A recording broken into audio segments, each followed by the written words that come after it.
Back to Women Wisdom Wednesday. And today we got a really kind of a different one, and I think a really important one. And it's about what to look for in a healthy woman and a healthy relationship. I know we've all probably had those relationships that weren't quite as healthy, but for some reason we just were super drawn to them, probably from lust. So I think what Joe's going to really help us learn tonight is what to look for. What are some of those green flags that give you the okay that, okay, this is somebody that I can invite more into my life besides just maybe on that physical basis. So, Joe, welcome back. Good to see you again this week. Welcome. Good evening. I don't mean welcome you. Thank you for having me again. Looking forward to it. Awesome, awesome. So, as always, let's just dive right in. So, Joe, like, fill us in. Like, what are some of those things you look for in a healthy woman? Well, we're going to first, real quick, brush over the fact that in order for you to recognize a healthy relationship and participate in a healthy relationship, you got to have the same measure of internalized healthy behaviors and characteristics of your own to even recognize that. Mm. What happens a lot with people who've dealt with trauma or dysfunction or what their model of a loving, mature, committed relationship looks like. You're often going to model that from your parents or what you grew up in, your environment growing up, and what that looked like. And so if your family, if there was a lot of emotional outbursts and arguments and distance between the parents, naturally you're going to grow up thinking, and this is what happens in the subconscious from 0 to 7 years old, and you model these behaviors and internalize this in the subconscious, that this is what love looks like. And so as you get older, there's going to be a period through 8 to 14 years old, and you enter in from adolescence into puberty into teenage years, where you're not going to even be paying attention to that, or having, like, you're not going to give any conscious thought to what does a healthy relationship look like? Am I healthy enough to participate and contribute to a healthy relationship? You're not going to recognize what it is that your pattern, your relationship pattern is, until you're old enough to actually get in a relationship. So, and what happens is people who've grown up in a dysfunctional, toxic environment where there was a marriage of convenience, and I don't mean convenient in a good sense. I mean financially, like, we got the kids here, the house is here, we got savings together. It's easier just to stay, even though I don't love this person. What happens is that said person, man or woman, gets into a good, healthy connection. Because remember, in the beginning, you're going through that honeymoon phase, limerence, and it's going to be fine.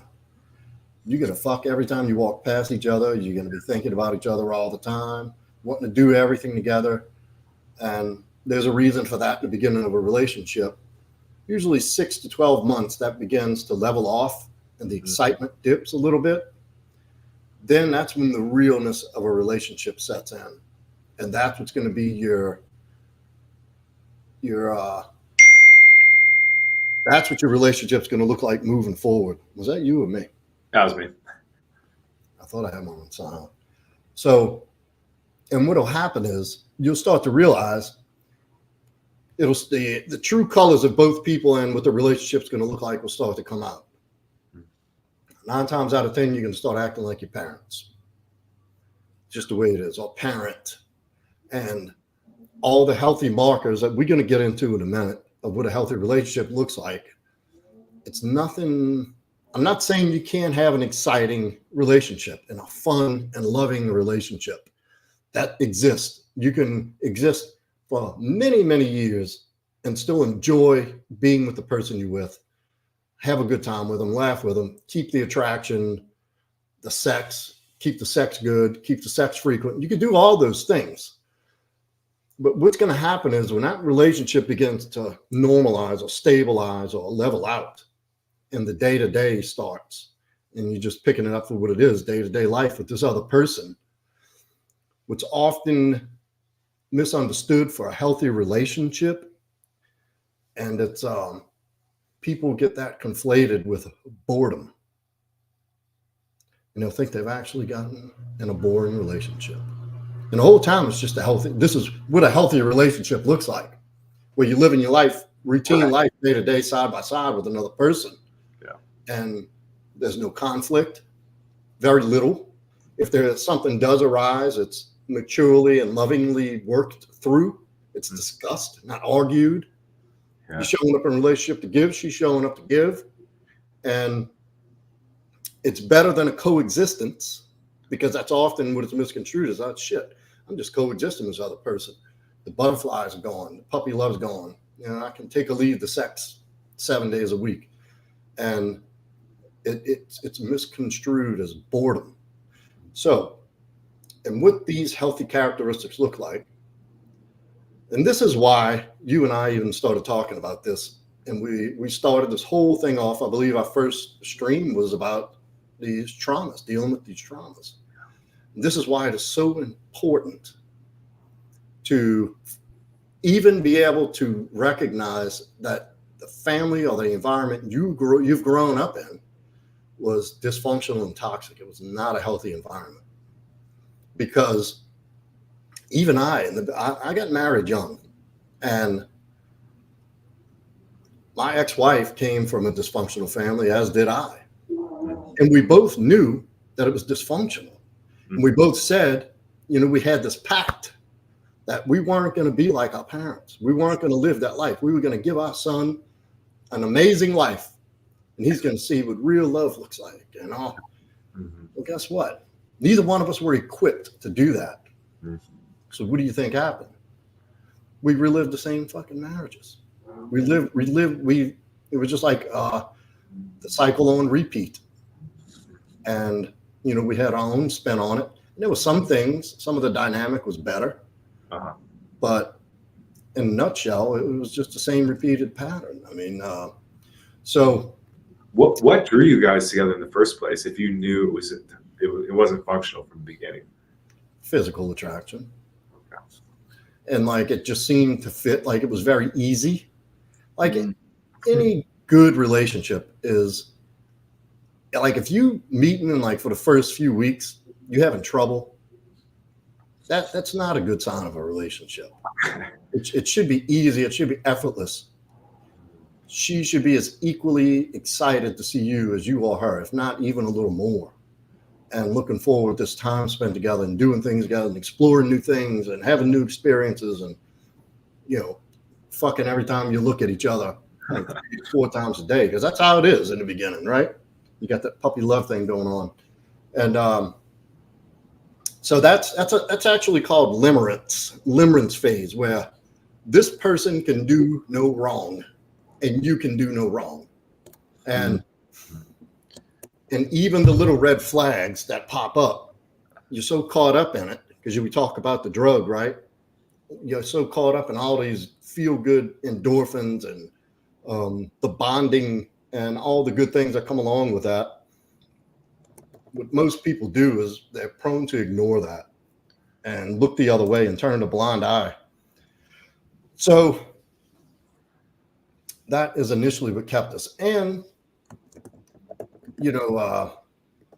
for me, and I find this matters less to women, is I committed to that. And I said I was in it. And I proposed. And I proposed we were still in good standing, and my idea of getting into a marriage was to be in the marriage and work through whatever needed to be worked through, stay together, death do us part. That meant something to me. And had that not, the marriage would have been over long before it was. But so I digress. Let's get back to the original question. I just wanted to break that down really quick before I got into that, because that's important. That's an important thing to think about and consider, especially the age of guys from 18, which you shouldn't be in a committed relationship at 18. My sponsor the other day, we were talking, and they're just like, so you ignore the red flags by painting them green. That's Yeah, just that's exactly what you do. You start painting them green. It's not a big of a deal. yeah, right. I'm just This gonna, one's different. So this isn't as big of a red flag, right? yeah, I'm going to pretend that it wasn't said, or this behavior wasn't exhibited, or Mhm. you fool yourself in all kind of ways. Well, as a person who's grown up in a happy, stable, healthy, functioning home, which is rare because every home, every environment has some degree of dysfunction. Right. Uh, that that's not even debatable with me. There's nothing you're going to say that changes my mind. There's some degree of dysfunction, but it can be a degree of dysfunction that doesn't destroy people's lives. It can just be an inconvenience. It can be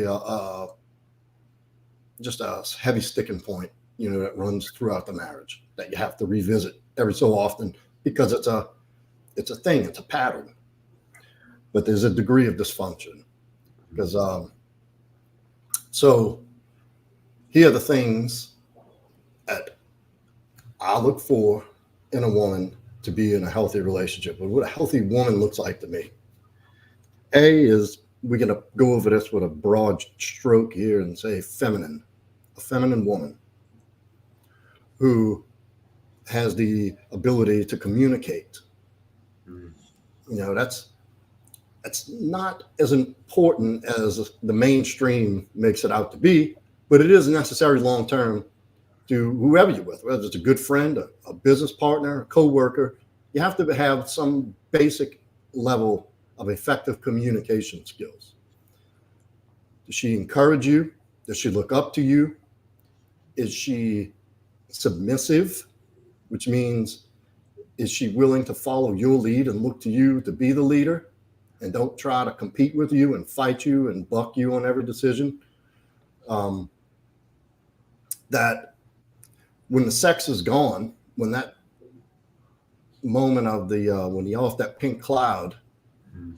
do you genuinely enjoy speaking to this person and spending time with them? Like, is there something besides sex that you really enjoy doing? Something outside of any activity other than just being in the house alone together for an extended period of time. And you enjoy that to a degree. Or you understand what I'm getting at? Yeah, yeah. You actually like the person. Yeah. Of course, there's a certain degree of things that you have to have in common. But I think that's over preached too. Like, I don't think you have to be super compatible with someone because that doesn't like. So here's are the things that are important that you have in common: your value system, your belief system, your ideas and beliefs about finances and children, Okay. and how to. So that's some really core important issues. And there's got to be a level of understanding between y'all, like the arrangement of a sexual arrangement. Hmm. For the most part, when you're doing it right in a relationship, sex is going to be a non-factor. It's going to come. She's going to want to engage in sex with you regularly. There is going to be a time when somebody's sex interest is off, Okay. where I'm horny as fuck, I'm tired. Well, here's the arrangement. We agreed to be in a monogamous relationship. I want sex. So, there's got to be an understanding that there may be a time when you're not up for it or she's not up for it. And it's got to be done. It's a part of being in a committed relationship. And that's a duty as a romantic love interest, long term, especially, that you take care of that need, because that is a need. There are a person who's willing to make, keep, and respect their own and your boundaries. And that's just going to come with over time. It's your job to have the boundary, to express the boundary, and then enforce and hold the boundary. And you got to be very clear.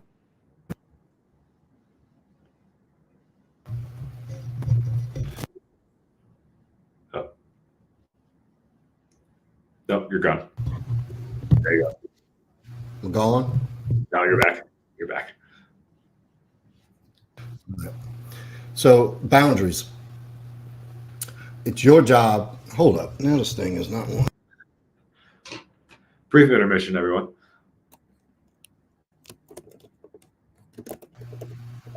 Good? Yeah, we're good.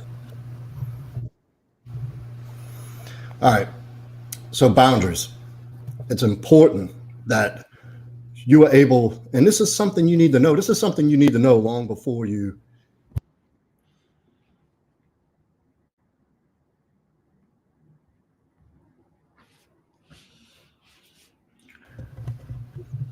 All right, there we go. How's that? Yeah, that's good. Yeah, this is an old mic. Okay. Things ancient. So boundaries, again, for the third time. This is something you should know long before you even get into a relationship, what your boundaries are. You have a non-negotiables, your boundaries that you're somewhat flexible on, like things that you don't accept. But if it comes once in a blue moon and you can check that shit right away and enforce that boundary without terminating a relationship, you got to make that understood.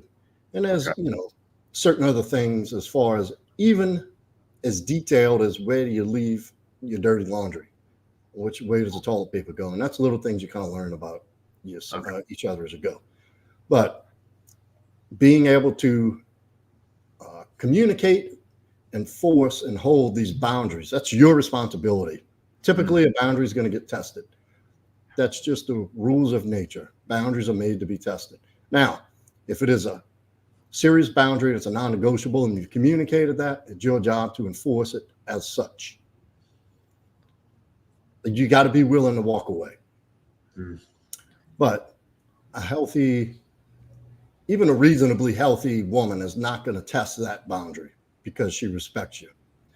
And that leads me to my next quality: is she able to show you respect and appreciation and encourage you? Because that's real important for men. That's one of the things we need. Women need praise. We need respect and encouragement. Right? Yep. And I'm not saying it's a constant, which she needs to constantly be reassuring you and encouraging you, because that means you're insecure. Yep. Then she becomes mommy. Yeah, we don't want that. But no, you definitely don't want that. It's one of the biggest turnoffs you can ever exhibit in behaviors in any situation is insecurity. Nobody wants to be around a needy, insecure person. And so I'm telling you all these things with the understanding that both people are healthy, right? Reasonably healthy. So, with that respect comes the other stuff, the encouragement, being submissive. And because women want attention, security, provisioning, calm, emotional stability and maturity, mental stability, maturity, leadership. At the top of my list, I want peace. When I come home, I want peace. And if she's not there to contribute more peace into your life and add to your life in that department, it's probably not a good fit. Because that relays to me that she's selfish, too fucking selfish to be in a relationship. And I'm not saying that she walks the door, she just go sit down and be quiet kind of peace. It's like, don't invite extra drama, bring shit that isn't there. Don't unnecessarily dig up, dead bodies that don't need to be touched, digging up shit just to do it. Yes. I was seeing someone pretty recently, like in the last, earlier this fall or this spring.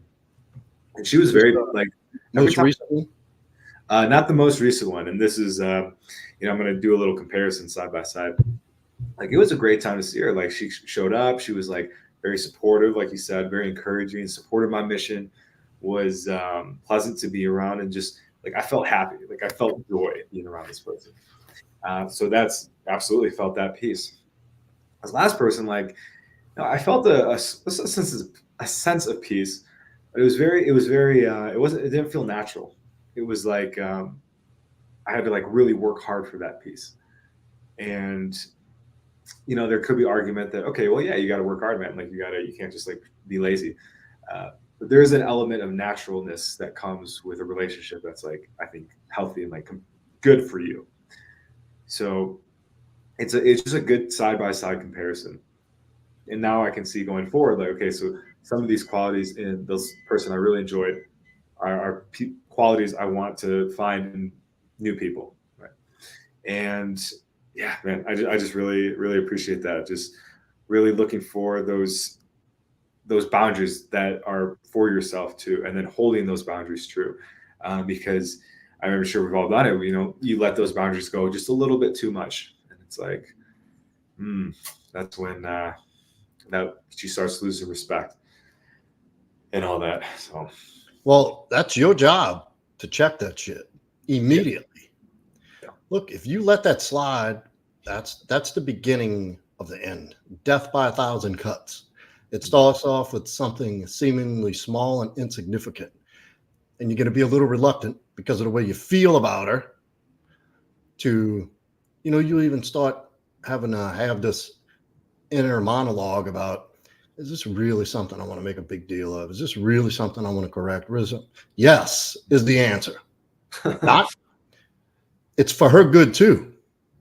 Because, with all these great qualities comes the man who's leading the relationship. And it's up to you to instill those qualities and display these qualities and cultivate the whole dynamic. You're the leader now. You're the leader. If you want that privilege in a relationship, it shouldn't even be a privilege because it's natural. I shouldn't even say privilege. But you got to be the one to steady you're the one steering the ship. You're the captain. So you got to make sure shit's in order. And if she does fall out of line with a boundary, and look, we're all human. We're going to make mistakes. Sometimes we're going to act out of character, and it's forgivable if it happens, if it's a rare occasion, if it's an exception, if the behavior is an exception. If it's the norm, then you just got a problem on your hands. Okay. And you need to have the balls to say, look, we went over this, I told you if this happened, this is going to be the consequence, and this is it. Then you got to be willing to walk away if it comes to that. And if she keeps just repeating, see, when a woman wants out of a relationship, she's not going to be the one to say, hey, look, just isn't working. It's not in their nature. She's going to take the long way around. She ain't going to take the pass. She's going to go over the mountain to the end. And it's going to be a slow decline in interest in behavior and attraction, and because she's trying to force you to break up with her. She's like, if I treat this guy bad enough, one day he'll get fucking tired of me. Wow. And over time, just the respect just begins to lessen and lessen and lessen, to where all of a sudden you looking up at her from your fucking back. She's already got another dude lined up. She's constantly demeaning you and ball busting and browbeating and criticizing. And every time you walk in that door, she's going to make your life hell because you allow it. And that's just a slow path to fucking hell. Heartbreak and misery. And you're going to suffer twice. Why do they do that? Why do they make it so slow? Even if for them, they want out pretty. Well, women are not designed to do the bad things, be the bad girl. Now they like being a bad girl, but another way. We'll go over that in another video. So if you go back to the cave days, right? I think we've used this analogy before. If you got Cave Joel and Cave Karen, and in the days, the nomad days, and I forget the name of the time period, the cave days, we'll call it that. Just look it up if you need the exact word. Women stayed at the camp. Women stayed and They did the cooking, the cleaning. They raised the kids together. Like it was a group effort. Mm. And everything was, but there was different responsibilities in different places. But if you couldn't pull your weight, or if you went doing dirt and shit in that tribe, you were cast off. And women are weak, physically weak, and they know this.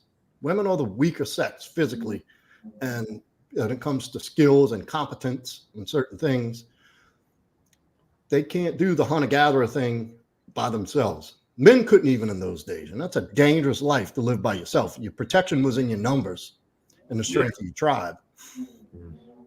So if you were a weak link and you put the tribe in jeopardy, you were gone. And to be alone in those times meant certain death. And so if a woman couldn't hold her weight or keep her position and maintain that position and contribute, she was cast out of the tribe. So this is biologically built in, that for me being wrong, and this is why women do not like admitting they're wrong, they do not like apologizing, and they do not like taking accountability. Because for them, it's biologically programmed for them that I'm going to die. It's a fear. It's a deep-seated, embedded fear into their DNA. So, and anything they do that needs to be confronted or corrected is a huge task, because this fear kicks in, this primal fear, hindbrain shit. Like, well, she gets gut-wrenching fear from being wrong, even for the smallest things, because she couldn't afford to be wrong back then. So, and what they don't want to be is perceived as the bad woman who couldn't do her job.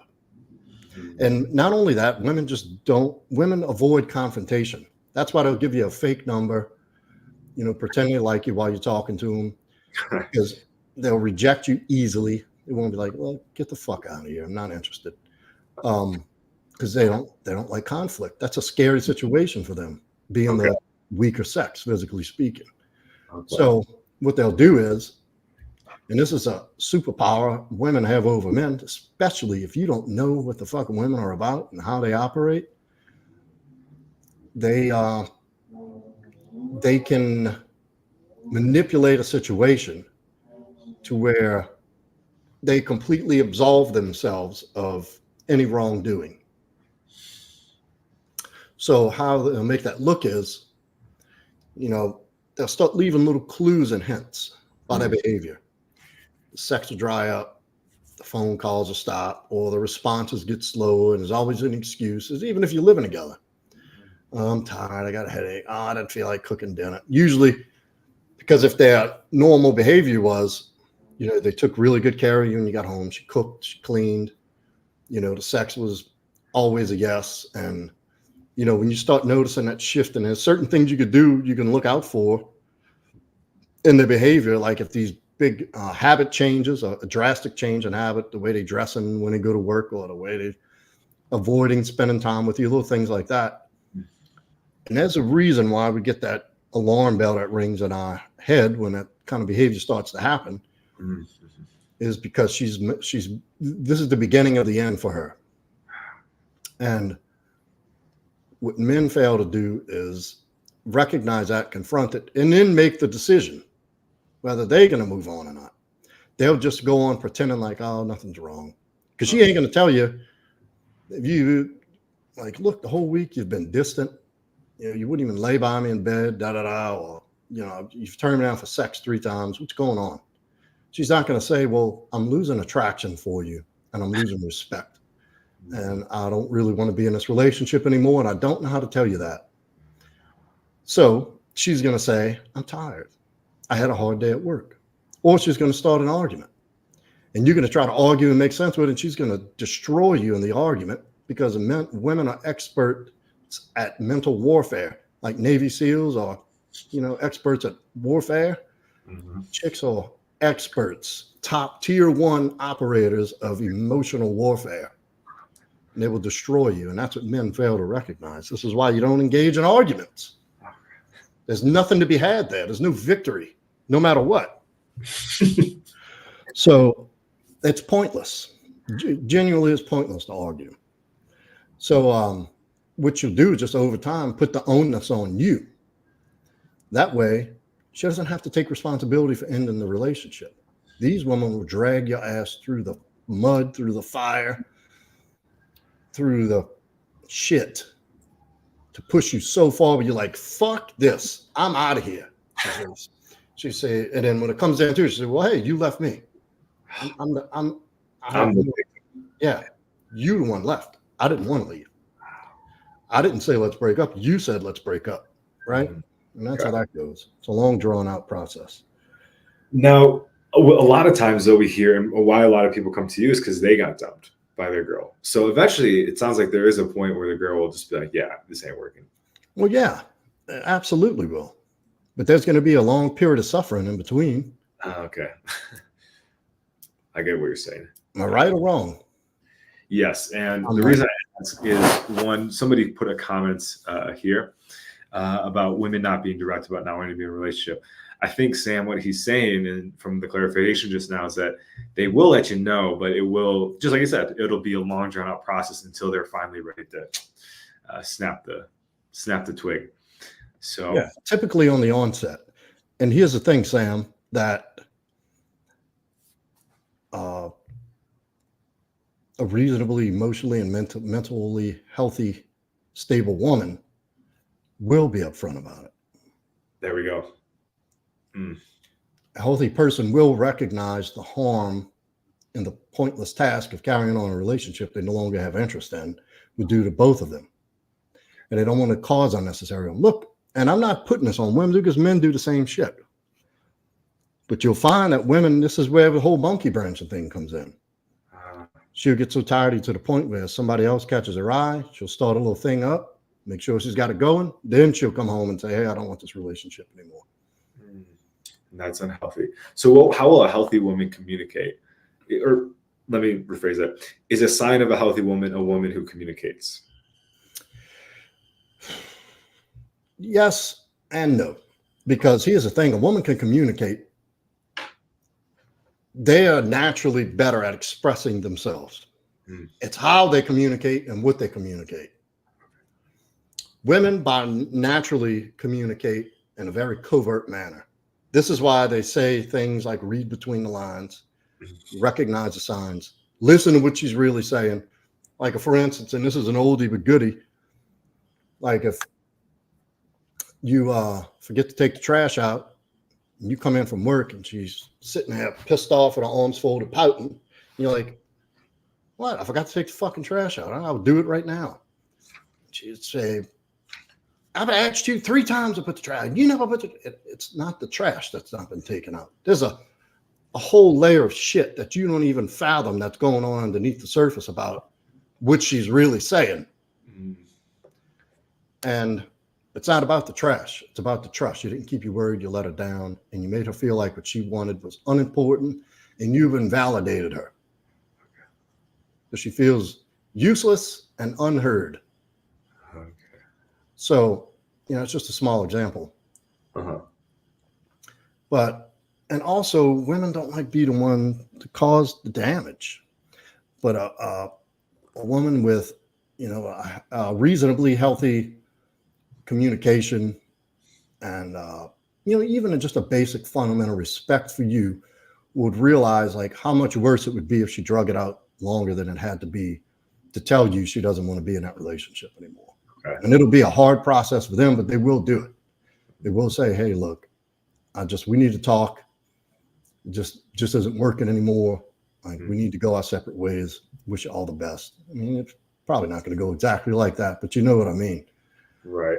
So that does exist. It does. And it's not common because a lot of men don't even do that.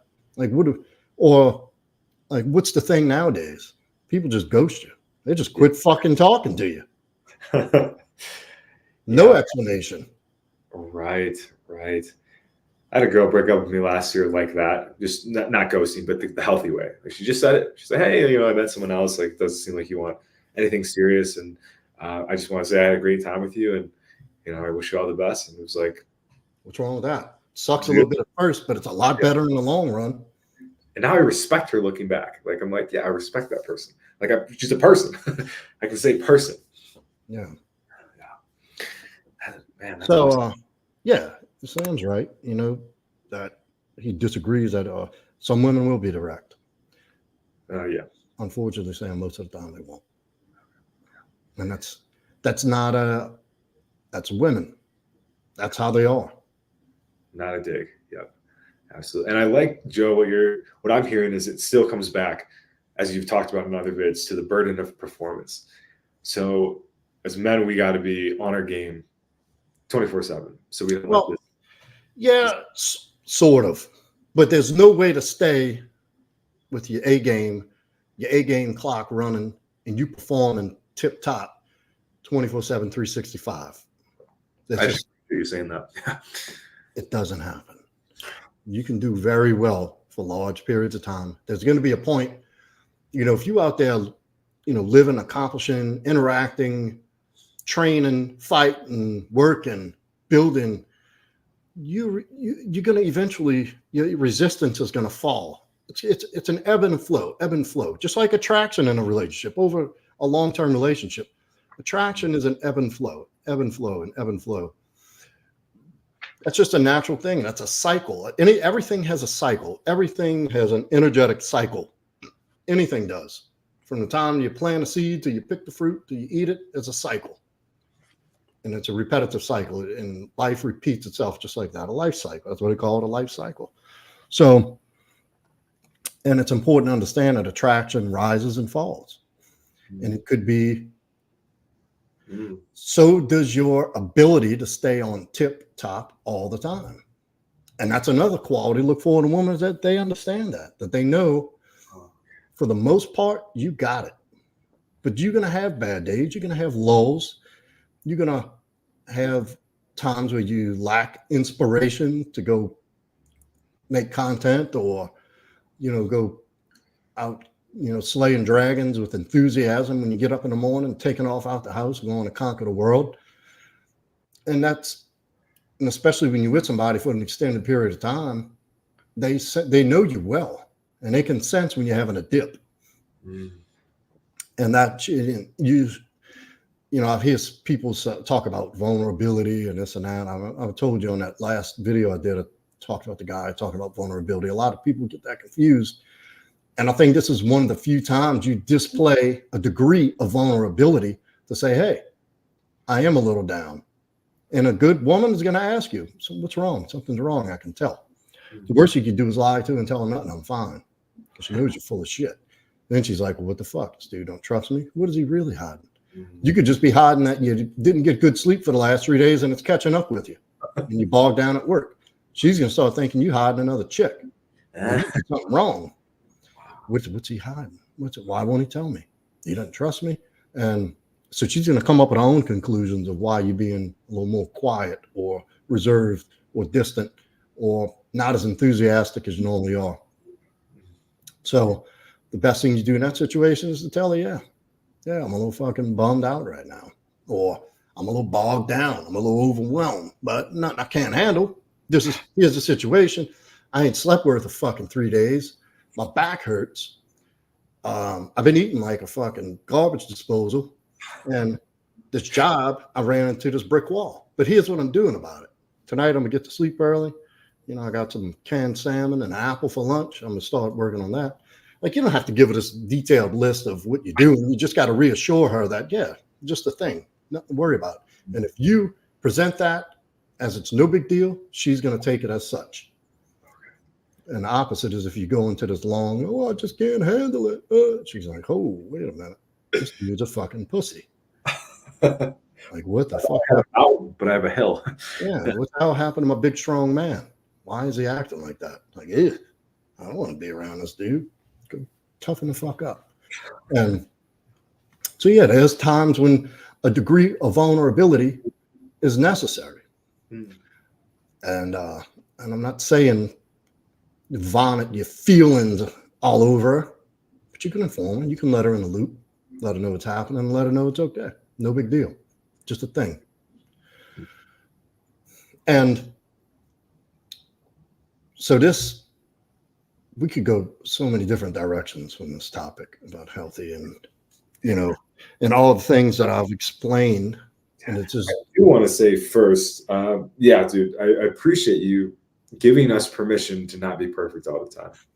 Because coming from, so like, as you know, having dealt with addiction, one of the biggest traits of people with addiction is perfectionism. And man, it is, whenever I talk to my sponsor at the end of the call, he's always like, all right, Joel, it's a great call. Sounds like you were coming back to lack of patience and you're trying to be perfect every single call. Just so to hear that, yeah, like we don't have to be on our game 24/7. We strive to be, of course. However, there's gonna be times where we falter. So I really appreciate you walking us through how to navigate those moments where we're not at our best. Because a lot of times for me in those situations, I just start to feel guilty, like, oh, I'm a fraud, like I should be masculine and completely, stoic all the time. What's happening? I can't let them know what's going on.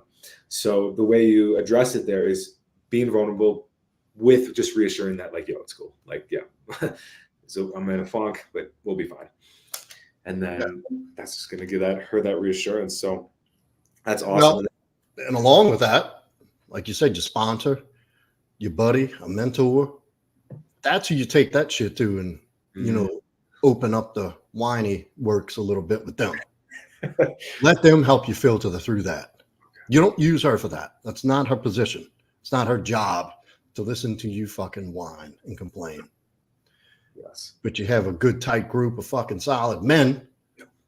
You can say, hey, we need something to talk about. Let's go, bro. Let's hear it. What you got?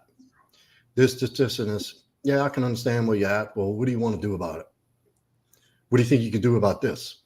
What about that? Let's talk about a solution. That's what you need. You don't want to be coddled and babied. She's not your mother, and neither is your friends. And a good friend ain't going to let you fucking whine and coddle you. If somebody is enabling you to be weak and needy, it's because they want you in that position. They want you beneath them.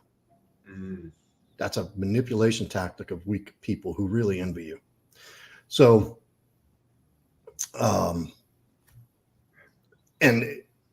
this is good to have these expectations of what you want and looking for in a healthy relationship and what that looks like to you. That's an important step into this is long before you even in a relationship. You need to know these things and understand them and be able to somewhat reasonably display the same behaviors and give the same thing in return. Also, you have to maintain that shit through a relationship. A lot of guys, I've been guilty of this, still do it from time to time. You get a little lazy. Women like to be, you can't, the courtship doesn't stop. Right. You need to she's got to be your girlfriend for the rest of your life. She's got to be your new girlfriend for as long as the relationship is. And it's your job to keep that. And it's her job to cooperate and make it easy. Mm-hmm. And, but it's your job, dude. You got to court her. You got to treat her like a girlfriend. You still got to flirt with her on text. Yeah. 5, 6 years, 7 years, 10 years into it, you still got to text her. What are you wearing? What panties you have on? Oh. Stuff like that. Like, you got to keep it interesting and fun, because that's what love really is. A relationship shouldn't be constant work, constant conflict. Like, oh, I got to go home and deal with this shit. It should never be like that. Love is not meant to be like, that's not what a good relationship looks like. It's fun. There's an element of fun that exists, and it must. Right. Oh my God, man. That's such a big piece. Right. Good friend of mine, he recently said, like, I asked him, he's in a long-term relationship. He's actually sober. And he's been on the channel before, Thomas. So check out some vids, guys, from him. He has a really good advice on sober dating as well. And he's like, yeah, I'm like, so how do you have a woman, you have a wife, you have kids, and she seems super into you, you're still leading the relationship. It's like, oh yeah, I treat her like the day when I met her. I'm just like, So still courting, still running the game, you could say. And he didn't let up, and she keeps falling in love with him, basically. Yeah, it's a necessary component of a long-term relationship, a healthy, successful long-term relationship. Mm-hmm. And look, this is why this is part of being a man. It goes hand in hand with the rest of all the things you need to be a well put together, fully integrated man.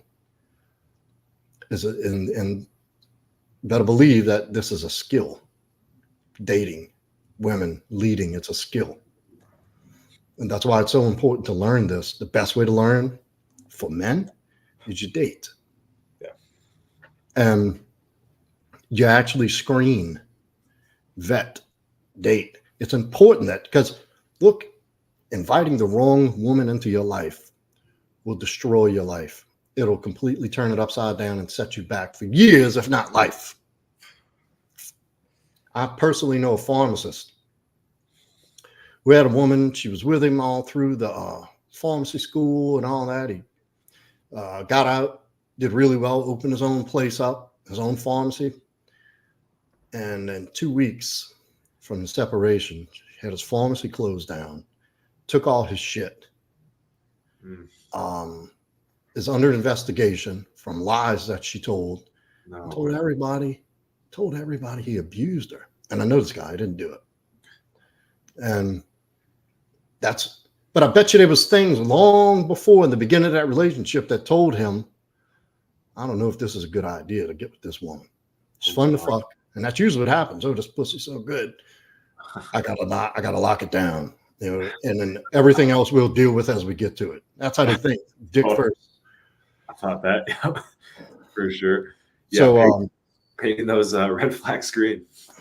Painting the red flags green, brother. A whole fucking portrait of them. So, and that's why it's so important that you get familiar. And just like you learned how to tie your shoe, and just like whatever you're a professional at, you started off,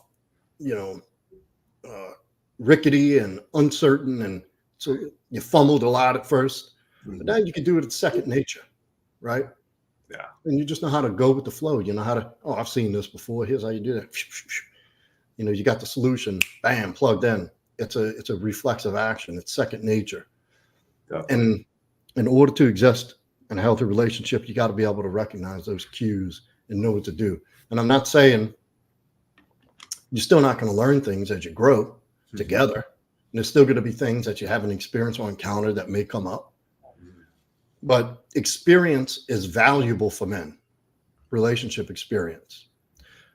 It's not having a lot of relationships and a lot of sexual experience for a woman is not. That's a liability for women. That's not for us.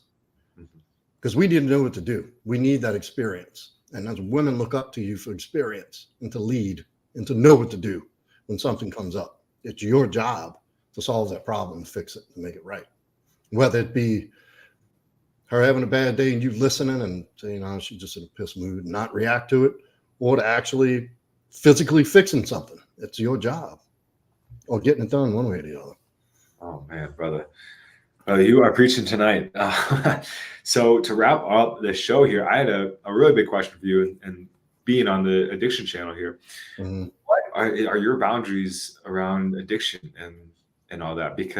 And I asked because, my philosophy for a long time is like, okay, you can't ever have an addiction, right?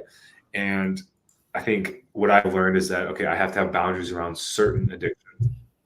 However, it's like, we're all addicted to something. Like, like, come on. If you're on your phone for more like a few hours a day, probably says you're addicted to the phone. I'm just preaching a little bit here, projected, but so that might not be true. So yeah, what do you like when you, for the women you date, like what are some of those like hard no's? Like, okay, if you do this or this or this in terms of substances, I ain't messing.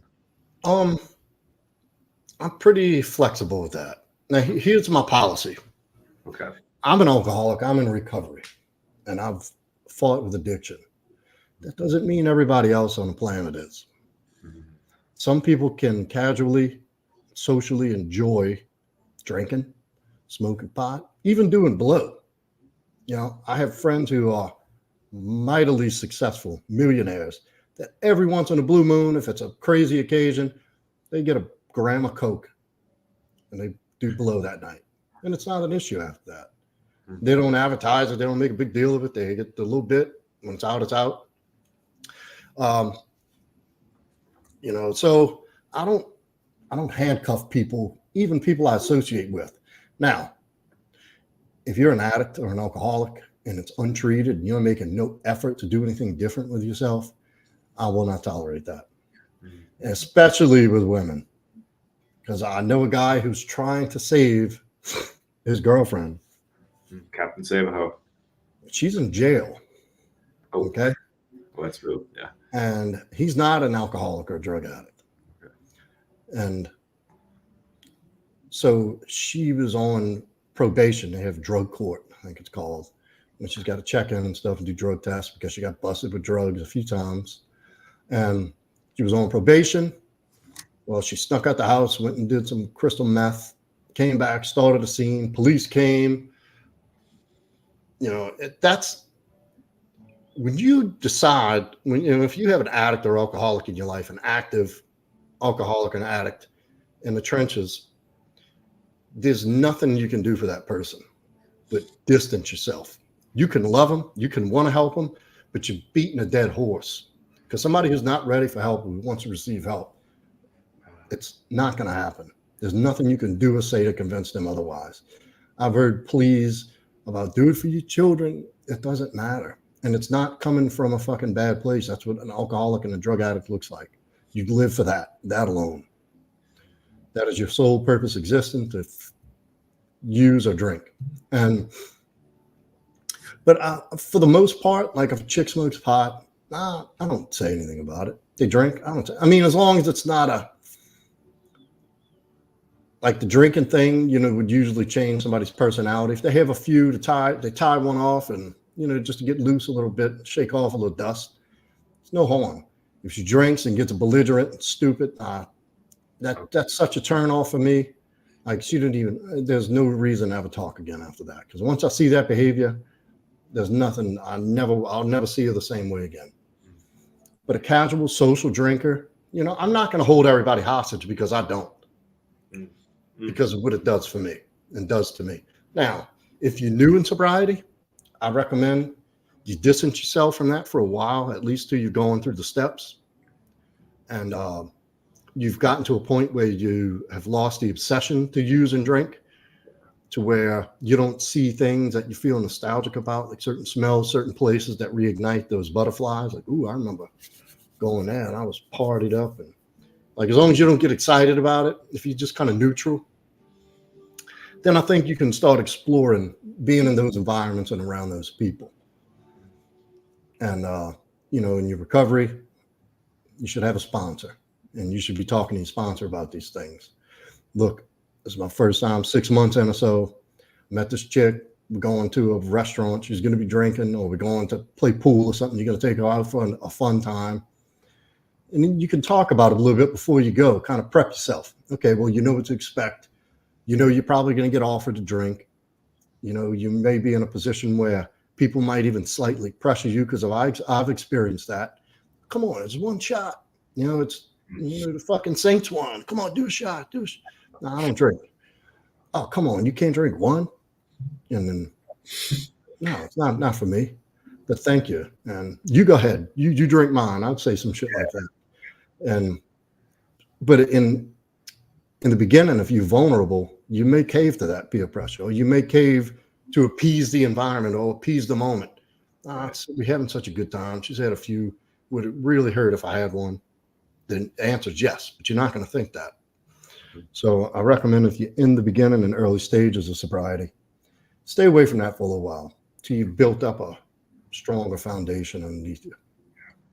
Absolutely, man. I agree with that. Like, when I was sober, I couldn't hang out with people that were smoking weed or drinking for a while, for probably like a year.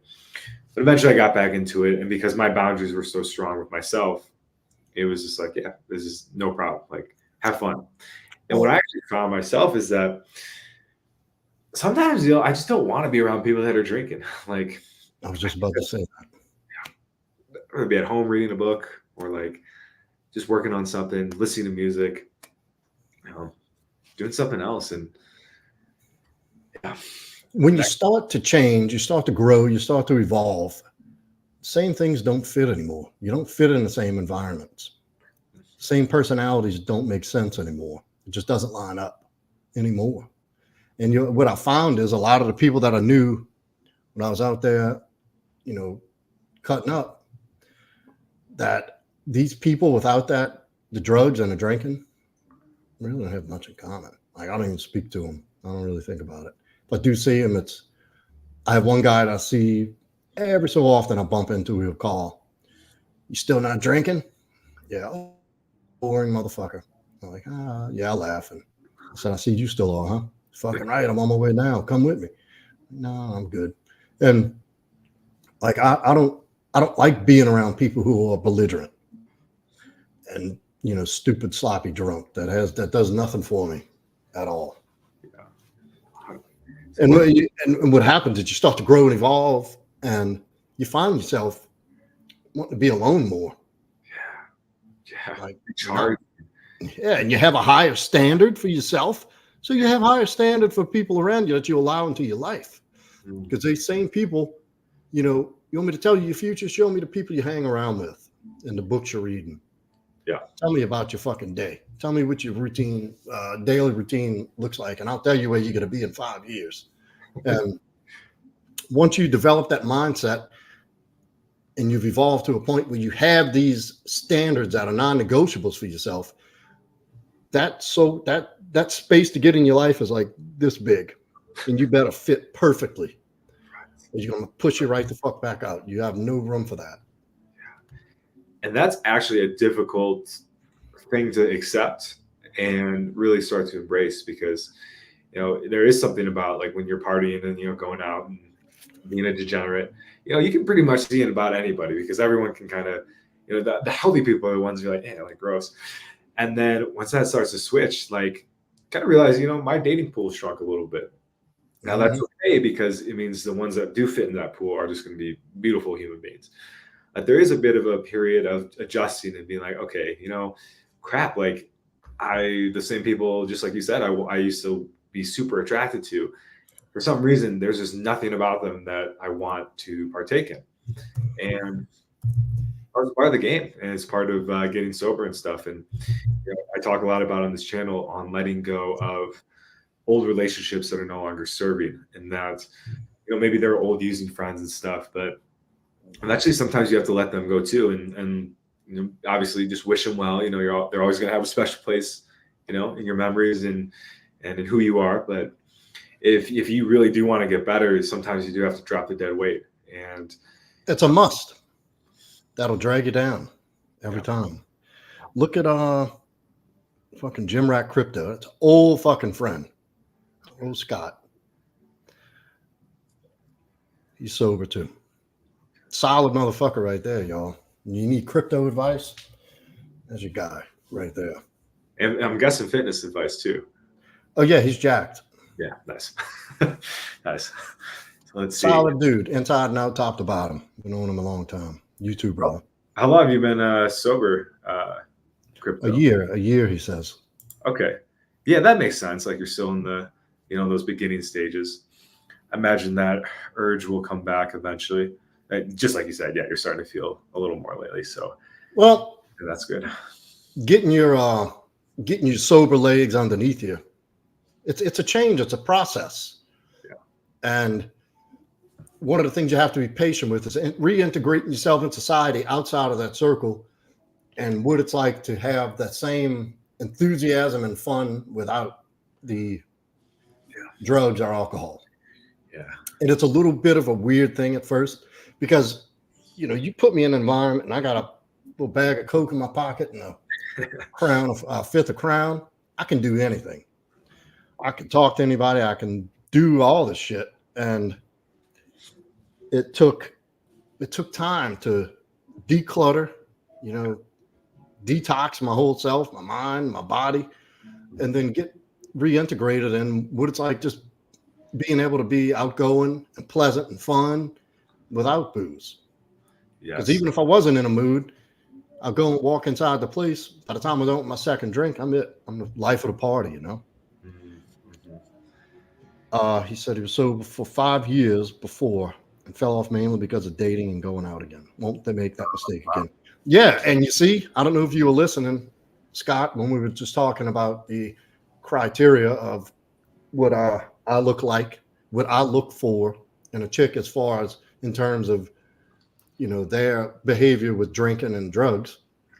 That's why I say in the beginning, you're not ready for that yet. You're not ready to go in that environment. You feel strong, you feel better, you're relieved, your life is going well, and you think you're going to go jump back into the bar. And plus, you're young, Scott. So, I mean, that's easier said than done to just stay out of those areas where you go meet women, where you go to, congregate and socialize. There's always going to have booze and alcohol there. I mean, booze and drugs. So that's why I say it's so important that in the beginning, you back off and get your sober legs underneath you, get a little bit of experience interacting, and then slowly integrate yourself back into that scene. And I'm not saying by any means you shouldn't be able to, safely go into a bar room or to a party or to a function where there's going to be alcohol and get a little wild. It's not getting sober doesn't mean you ended and life's no more fun. Just means you don't do it with alcohol and drugs anymore. It could still be just as fun, if not funner, because you actually don't do dumb shit that you regret mostly. Dude, I've thought about that so many times, especially over this last year, because life for me has gotten a lot really good in this last year. Well, what do you do with you're young, you're sober. How do you handle that when you got to go into an environment where there's the potential for being offered to drink, offered to drugs, and what is your position with women who do the same, drink or do drugs? Yeah, great question.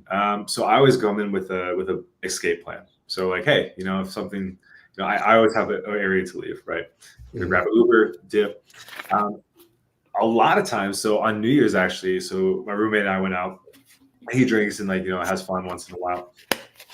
Not addictively, which is nice. I don't think we could have, we'd mesh if he was. And I was reading a book actually throughout the day, and we get to the club and it's music's coming on, bands coming on, people are drinking, and I'm just I can't relate to these people right now. It's nothing against them. There's just there's an energy that just does not mesh with a sober person and a drunk person. So I live. It's New Year's Eve. It's almost 11:50. I'm literally sitting in the corner of the club just reading because I couldn't put the book down. And I remember just every once in a while I just look over and be what are you doing? I'm just don't worry about it. It's a really good book. And we had a podcast on it this last week actually. But so that's what I do. And sometimes we'll go to this rooftop pool party, and I always have my phone with me. So I just hop on a meeting, on a 12-step meeting. Yeah, they're free. They're all day, every day, and they're on Zoom. So I'll just leave, go into the lobby, and just hop on an hour meeting. And then when I come back up, I'm a little less annoyed. Yeah, absolutely. Yeah. Well, here's the thing that the nowadays it's not as much of a stigma to admit that you have an addiction. Yeah. It's a little more accepted, and actually it's encouraged. I find I've never been judgmental of people who suffer from addiction. My heart goes out to drug addicts and alcoholics. That's a painful fucking existence, and I wouldn't wish it on my worst enemy. The fact is, they got people that are dying as we speak because of this disease. And for so long, it was stigmatized as mental illness, lack of willpower, weakness, that you're an untrustworthy, incompetent, incapable person, which in the grips of addiction, you're not trustworthy. Right. And you're not competent. Nope. But underneath, you could be a perfectly functional, reasonable, normal person. Any AA meeting I go into has a demographic of people that are so broad. It even says in the book, ordinarily, we're not people who would mix. But the stigma has really gotten to where people are more empathetic to people who have addiction now. And I find even more so if you're willing to work towards getting well, if you're willing to do the work. And even through my experience, battling addiction for a long time, is when you're putting your best foot forward and people know that you're authentically putting yourself into recovery, they'll help you. Yes. There's people that'll extend a helping hand and encourage you to keep doing well and do what they can. They're on your team. Mm-hmm. So it's not as much of a stigma attached to coming out and just telling people, look, I'm an alcoholic. Then look, once I'm integrated into a scene, and it comes up inevitably that I'm going to be in a situation where they're drinking, and I get offered a drink, and once I'm comfortable enough, they're like, why don't you drink? The question always comes up, why don't you drink? And I tell them I'm an alcoholic. I guess the shit ruined my life. I'm sober for this long now, and things are going great for me. And then they usually want to have the talk. Well, I think I might be an alcoholic, or they start justifying to me how they drink, and I'm like, look, I didn't mean that for you to explain yourself. You're a very good person, and you're doing well in life. You're not an alcoholic, so don't feel necessary to justify your drinking to me. It's immediately they'll go off on this tangent about how, well, I only drink on weekends, and if I got this to do, I don't drink. And this day, and I'm like, look, you don't have to explain. I understand, but and I tell people, and most of the time, people are very accepting of that. And if anybody bucks me, I just cut them out of my life immediately. If they're like, what do you mean you can't drink at all? Not one? Oh, come on, don't be a pussy. Oh, come on.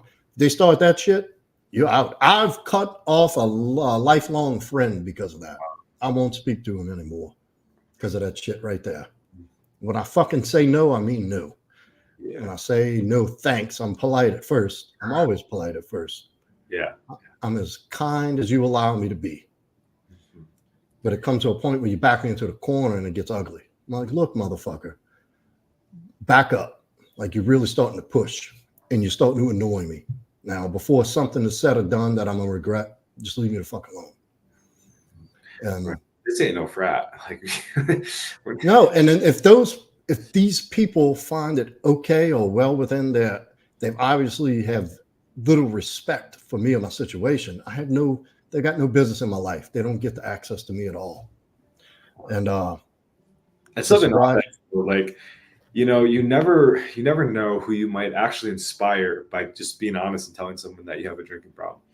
Because a lot of people do, and they hide it, and they don't want to admit it. When they see a cool guy like yourself come in, they're like, okay, wait, Joe's chilling. He's having a good time. He's social. People seem to like him. And he just said he doesn't drink. Like, that is going to spark something in people's heads that are like, wait a sec. I thought I needed alcohol to be cool and to be social. This guy doesn't have alcohol. He's doing it. And actually, he's doing it quite well. So I think, yeah, being open and honest about that could change somebody's life. You never know. We were at this pool party recently, and I came down for my meeting. I did like 2 meetings that day at the party. And one guy was just coming into the lobby that was he was up and down too. I started talking to him, and he's like, yeah, what do you do? What do you do? I'm like, oh, I do some like recovery coaching and stuff. He's like, what do you mean? I was like, oh yeah, for like addiction. And we talked for a little bit about, he's like, yeah, I definitely have a drinking problem and I want help. And so we followed my channel. We had a good talk. He seemed like a really nice guy, but and who knows if he's going to do anything about it, because he was inebriated at the point. All you can do is plant the seed. Exactly. And if he's drunk, he probably won't do anything about it. Yeah, for sure. And who knows though, maybe, a few years down the line, he remembers that conversation somehow, and then something changes him. So again, yeah, definitely encourage anybody to work on being open about it, because people are, like you said, Joe, are less judgmental about it. And because of all the mental health awareness stuff that's gone around in social media at this point, I mean, Joe Rogan talks about it, like all the cool people on the internet talk about it. So therefore, it's kind of cool. It's like, okay, something's different about this person. Well, look, and it goes along with the same view I have on confronting trauma. This disease is nothing to be ashamed of. And I walked for years with my head held in shame, feeling inferior to all of society because I had this affliction. And I really didn't even know what it was for a long time. It was just something different about me, the way I drank, the way I did drugs, the way I did everything. Something was different, and it made me feel so inferior and less than as as I progressed, gotten older and started seeking help for it, I came to terms with it. And it took a long time for me to come to terms with it. That I used to say the worst thing that ever happened to me is that I'm an alcoholic, and the best thing that's ever happened to me is that I'm an alcoholic. And there's a lot of amazing fucking things that's happened to me in life and recovery that I never could have written myself. And this is the big reason why people don't come out and open up about their addictions, because of the shame and the stigma that's attached. And you're absolutely right, being upfront about it. Not that it's anybody's business, but you don't know who's listening. You don't know whose life you can potentially save just by you admitting that out in the open in front of a trusted group. Well, anybody, because I'm not ashamed of it. I don't go broadcasting it, but if anybody asks, I'll tell them. And, alcohol is about the only drug you can not do and get shunned. Like if you don't drink, wow, what the fuck's wrong with you? Like if you tell them, well, I don't smoke crack, they're like, oh, good. Glad to hear that. I'm proud of you, man. Yeah. Arcade blast, sobriety is the way to go. Nowadays, it's tough but worth it. It's as tough as it make it. In the beginning, it's going to be a little tough, but after that, it's the work you put in is the result you're going to get out. Work in, work out. And another guy said, I got addicted to cigarettes. Zen now that I do the fucking nicotine pouches. I don't sweat that shit. Okay. That's not. No, it's called On. It's the same thing as Zen. It's these little nicotine pouches. You just put them in. You can swallow them and everything. Gives you minty breath. It's not like a big wad of dip, because I used to dip. Love that shit. Flipper. Yeah. Hey, at least it's not cigarettes, bro. Like, whew, if I'm walking with somebody that's smoking, that is one red flag in my last relationship that I painted green. The person smoked cigarettes, and I ignored it. And I freaking cannot for the life of me. Well, I know why, because she was out. But and to answer your other question, about dating people with that use substances now. That's still something I'm learning, and that's kind of the whole dating process in itself. Is you learn what works with you and what doesn't. I thought at first, I could make things work with people that are using regularly, and now, kind of like we talked about earlier, I just don't know if I want to. Like when I meet somebody or when I'm with somebody that is using, as soon as they pick up that drink or whatever the substance is, I lose that connection. That connection breaks, and unfortunately, like. I can't be as comfortable, and that's something definitely I got to work on for sure. But at the end of the day, it's like maybe, and I talked this about my spots. It's like maybe you just find someone that just doesn't use. And I have have people that I've dated. Leela, she's been on this channel before. A girl I met in Poland. She didn't use. It was really nice because she was emotionally available. It's just like we could connect on that deep level. I find that when I am with people that are using. Or drinking or whatever, the ability to connect on that like soul level kind of dissipates for the time that they're inebriated. Well, because you're under the influence of something. You're not even mentally, emotionally, you're not even there. You are to a degree, but not in any sort of depth.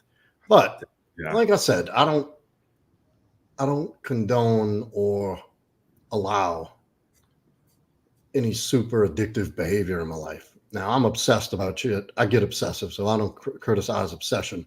Like I obsessively work, and train, and do the things I do. I go after with a fucking fire in my belly, like nobody's business. But if there's that addictive trait that shows up with the substance, it's nothing. I can't hold everybody hostage because it doesn't work well for me, because I don't do well with it. Absolutely. If I didn't burn my life down, if I didn't nuke my fucking life, I'd still be drinking. That's the truth. But now, some time has passed. I have zero desire. I don't even think about it anymore. Every once in a blue moon, it's crazy when the seasons change. Because here in Louisiana, it's always a season. Right now, it's Mardi Gras season. Now I got to watch, staying away from king cake. But there's always billboards of the different seasonal drinks. And we have a local brewing company that brews the seasonal beers, strawberry, pecans, pumpkins, and And for some reason, these seasonal mixed drinks and beers just make me think about it for a second. Like, I bet you that's fucking good. And that's it. That's about to the extent I entertain that thought. And I like how you put it. Like, hey, you're not going to hold anyone hostage. Exactly. It's not like, oh my God, you're drinking. No, you just, that's where you have to set your own boundaries, coming back to what we talked about earlier. If that doesn't work with you, it's your job to walk away and say, hey, I'm not tolerating this. Have a good one. Like, I hope you, I wish you the best. I wish you the best, but I cannot be part of that best adventure for you. It is different with friends. And maybe we'll do another podcast here soon on, having relationships with people that still use. I think that would be a really, good discussion. So, and also guys, for anyone watching, comment on anything that you want us to talk about. We talk about, obviously we have the sobriety stuff, we have the dating stuff. I really enjoy these talks because we get to blend the two. So if you guys have any desires for shows or any topics, let us know, and we'll definitely see if we can come up with the show for that. Fitness, something like that. We both work out, so it's a huge part of our lives. And Tony, I know you're saying that you're having a tough time staying sober. You relapsed 3 weeks ago, and back in the THC cards, which you can just buy from the store nowadays. The fact that you are high and drunk right now watching this says that there's a part of you that really wants sobriety. So although you might not be in the best state right now, just still want to thank you for coming. And definitely, hit me up if you want to talk, because I get it. And it sounds like maybe kind of changing some of those things that are going on behind the scenes could be very helpful for you, like exercise, for example, which is why I brought you up right now. I think fitness is a great way to help get sober. And it's a great way. I'll say it. It's a great addiction to have. I'd rather be addicted to the gym than freaking, marijuana any single day. So, Joe, any last thoughts on what makes a healthy woman?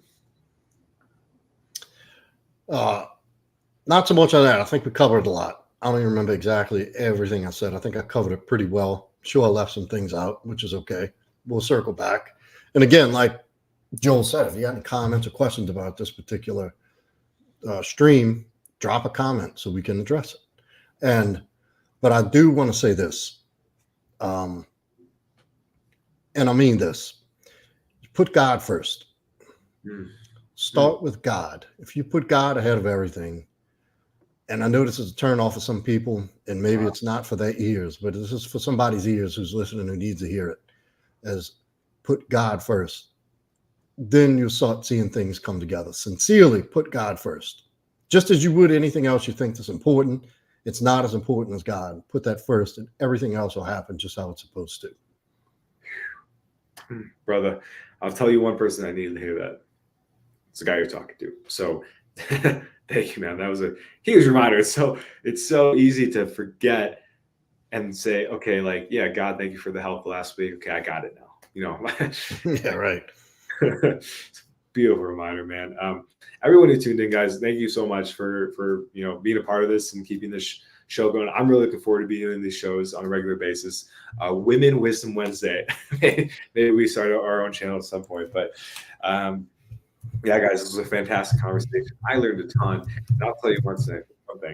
I learned more in this hour hanging out with you guys and Joe than if I would have spent 4 months every 4 days at a bar trying to understand women. Like this is it, man. This is real life, and this is stuff that is going to help for the years to come. So once again, guys, if you haven't subscribed to Joe's channel already, has some great content on dating and just staying in your masculine while learning how to navigate the world of women. There is gold advice. And also for coaching, the same kind of energy you felt tonight from his advice, you can get that through one-on-one coaching with Joe. Hit up proudmasculine.com to schedule a call with him. And I'm from somebody who's getting to kind of have some backdoor experience and coaching from Joe on a weekly basis. It's fantastic. So definitely check that out. While Sobriety University, come on over to learn about addiction and getting sober. We talk about all kinds of addictions, mostly marijuana. However, we do talk about relationship addiction, all that stuff, stuff to even as simple as caffeine. So, I'm somebody that's dealt with just about every addiction I possibly could have imagined, And through recovery and through these support groups that we talk about, I found an absolute freedom. And I'm excited to continue sharing it with you because it's changed my life. Everything that I sought with drugs, I get to experience on a regular day basis because of the decision to get sober. So check out that below. Hit me up on the DM on Instagram if you just want to talk or kind of share your experience. I also do have scheduled coaching that you can schedule a call with me with. It's $20 for a 40-minute call. I know finances are tight for a lot of people, so I want to be available to help you and get you on the right track, whether that be getting you to support groups or working one-on-one with me. Both are options, and we'll find a plan that works for you. So with that, guys, we'll see you next week for Women Wisdom Wednesday. And much love, guys. Adios. Peace.